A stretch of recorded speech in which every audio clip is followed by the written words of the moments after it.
The attack happened on the 16th May 2023. One fateful Tuesday, we saw people are trooping in from Barkin Ladi. That's our boundary with Mangu, because we are at the boundary side. Kantoma is at the boundary side. It's part of Mangu, while Marit Hai is Barkin Ladi. They were trooping in from Barkin Ladi side. They followed through river and they passed to one community, Yedel. From there, they passed to Jokmetumbi, Murish. We heard about gunshot and we noticed that there is a problem there. We discovered that there is a strange movement there. So we decided to call all of the people in the community. We allowed them to, everybody that should get out of the community, because these people are trying to cycle us.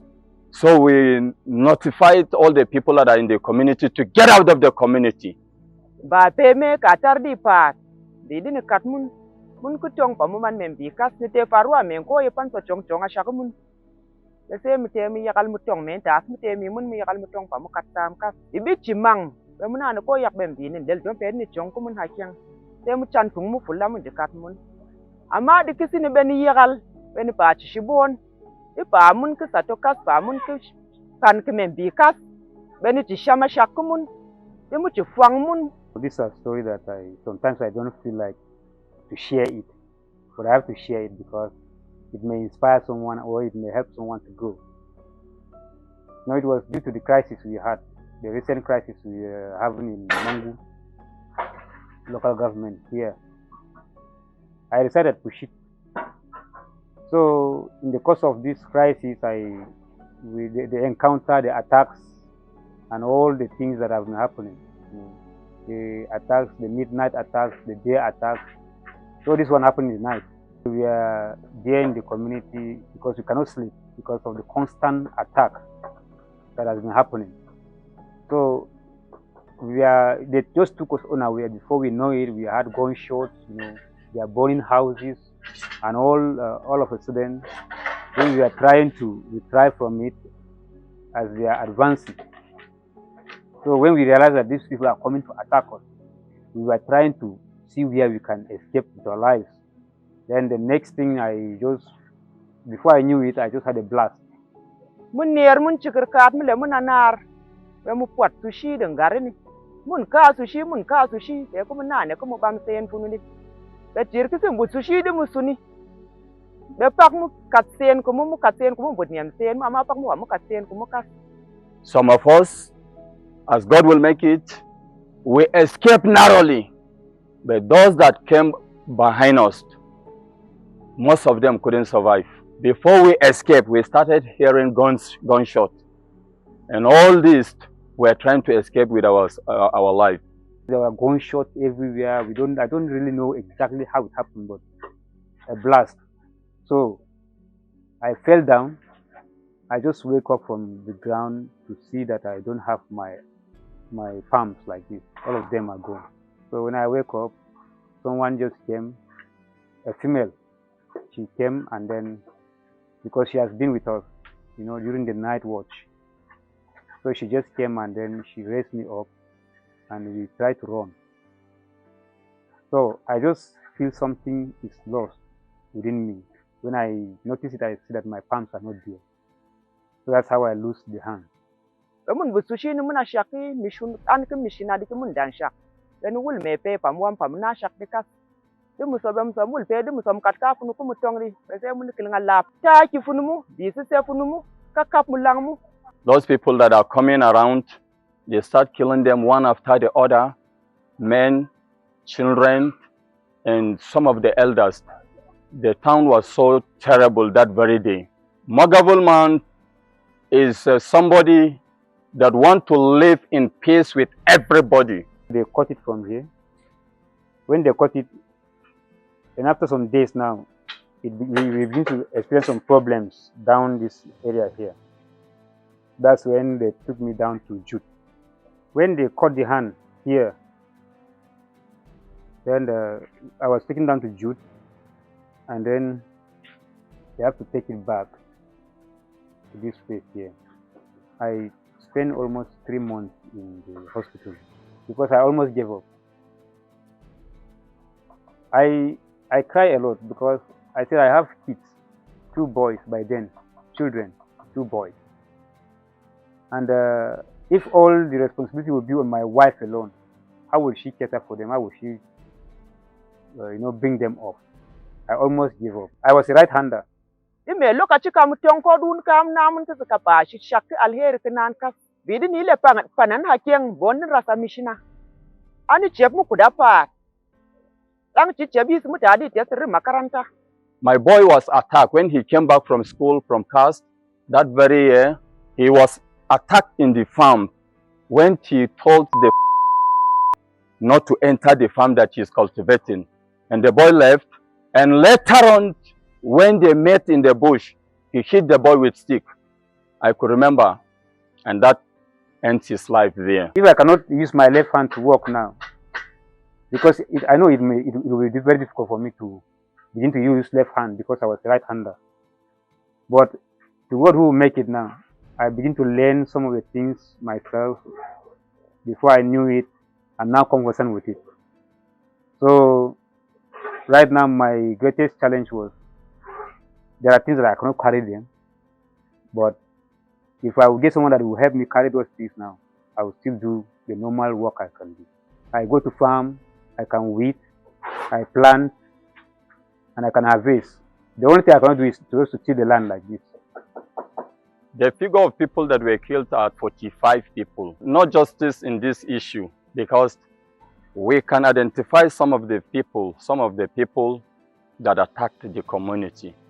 But nobody has ever interrogated us to mention this openly. Even our people, some of them, we know about it, but to say it is like you are threatening yourself.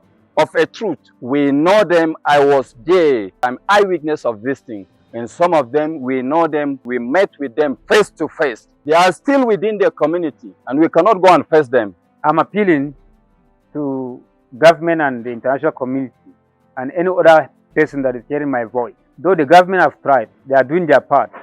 But we as the masses and we as the local people, we want our voice to be heard. We want our voice to be amplified so that these things can be minimized to the minimum level. Despite finishing my school as an NC holder, I'm a teacher. If the government can give me work, I can teach. I can even work in the Ministry of Art and Culture because that's where I belong. I'm an artist. I'm a historian. And government, and if our voice have been heard, I think we will be more safer. The attack on the plateau is unique. For almost all the attacks, there are different intentions. You go to a particular community, it will be a clash because of economic resources, particularly mining in the far north. But our own attack on the plateau is not just as if somebody is interested in picking, but somebody is interested in your ancestral home in its totality. You see, there's somebody who would want to steal your property, and as soon as he succeeds, he goes. There's somebody who would want to steal your property.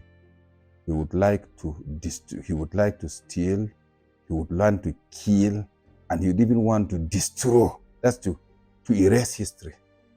Plateau is our ancestral home.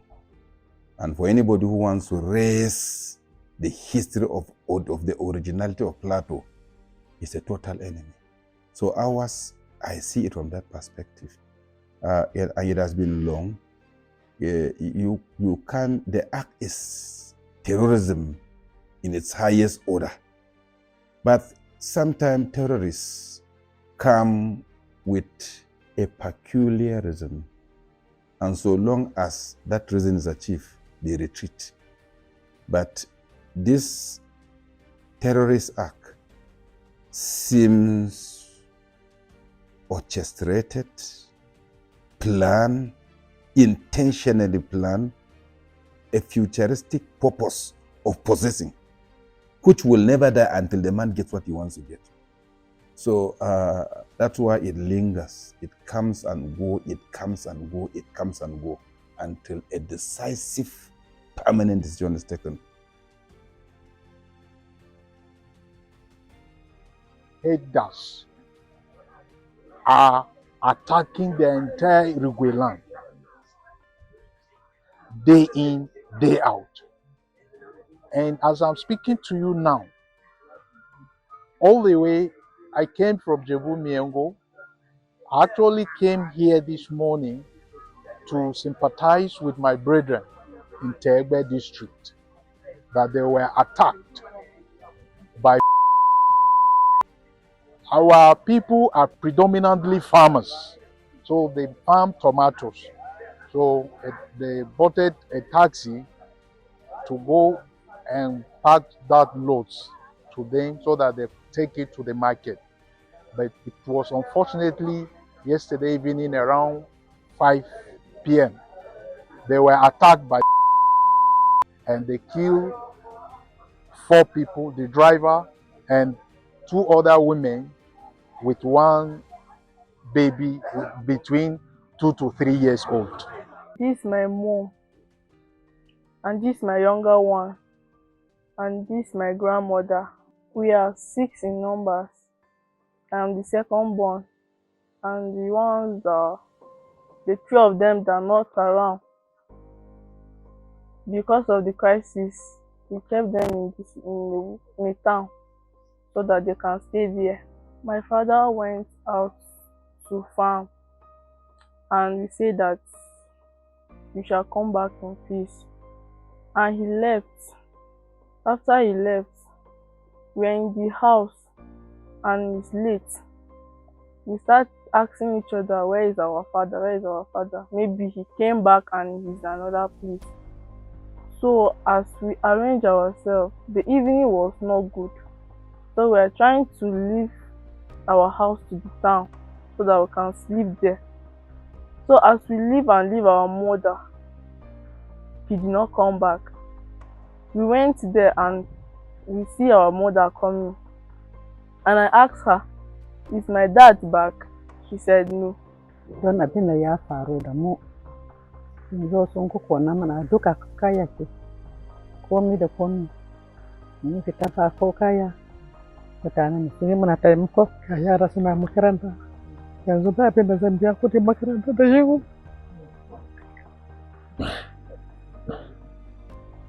From Zike village in Kol district.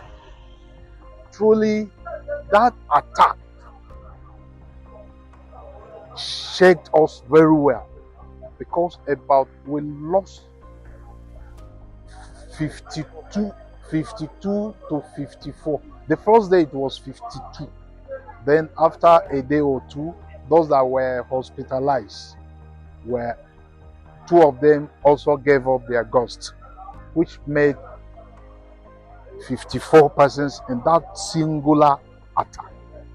We now called and asked in the house, is my dad back? They said no. Later, I hear my mom, my dad's sister, crying. We now start asking her what happened. She cannot talk. I now start coming back home. As I come back home, I come and see everybody crying. And I know that my father is dead. I don't know what happened, but he was together with my uncle. Then later, when everybody is calm, and then they asked him what happened. He was telling us the story about what happened. They finished working. Then they were trying to start coming back. That is around 2 in the afternoon. They were trying to come back. And as they were coming back, they met those people. They were shouting and they came with guns on their hands. Then they were now talking to them. Then my father was trying to say, what is happening? There is one Hausa man that was talking to them and said that please don't touch these men. They are innocent. They just finished working. Allow them to go. So the people were like, if you talk, we will shoot you. The man did not keep quiet. They shoot the man. The man now fell. Before my father realized, they hit him with stick. After then, they now shoot him. That was when my uncle started running. And he survived. That is when he came back and started telling us what happened. So in the morning, they were trying to go and look for my father's. I cannot even say it. Everything was my father.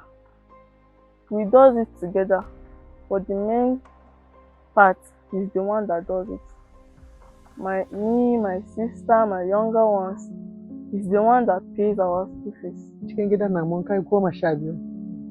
Ba mu da dana zan ce.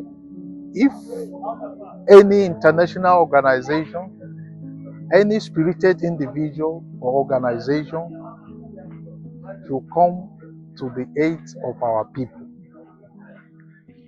in any way that they can reach us, any way they can support us, we sincerely appreciate such gesture. Kira daga gwamnati ne, domin su ne su gan tausayin mu talakoki. Dan ba zai sa idanuwa kama ba, mu ba mu san yadda zamu yi ba. Shi ya sa ga mun nan dai muna hannun Allah, muna hannun gwamnati. Don idan ba gwamnati zai sa ido a kanmu ba, mu ba mu san yadda zamu yi ba. Namu din kenan. I love school, and if I eventually go to school, I can do something, my future will be bright. I was schooling in Abuja and they were mistreating me. I was not staying and I was not comfortable where I was, and I came back home. That was when I write my junior WAEC. I came back here, I started schooling small. My dad have maybe 6,000, my mom can give me the rest. So now that he's not around, feeding my mom, school fees my mom, we cannot even reach by doing that. I just ask the government to help us.